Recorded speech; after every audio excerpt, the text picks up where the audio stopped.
Le mercato estival a une fois de plus révélé l'incroyable écart entre la Premier League et les autres championnats européens. Avec 3,59 milliards d'euros dépensés, la Premier League domine le marché des transferts comme jamais auparavant. Liverpool, Chelsea, Arsenal, Newcastle, Manchester United, Nottingham Forest, Tottenham et Manchester City se disputent les premières places du classement des clubs les plus dépensiers.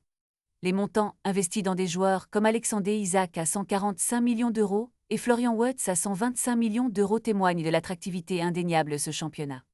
Pourtant, cette domination financière s'accompagne d'un déséquilibre budgétaire alarmant, avec un déficit global de 1,50 milliard d'euros. Alors que les clubs anglais continuent d'engranger des revenus colossaux grâce aux droits télé et aux sponsors, d'autres ligues comme la Ligue 1 et la Bundesliga montrent des signes de santé financière avec des soldes positifs.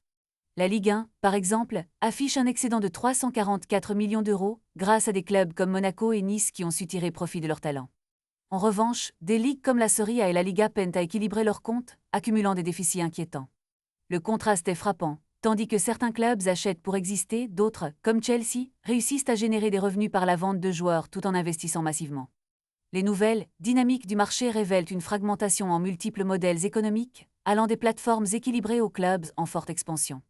Avec des dépenses records et des stratégies de vente intelligentes, le mercato de cet été est un véritable reflet des inégalités croissantes dans le football européen.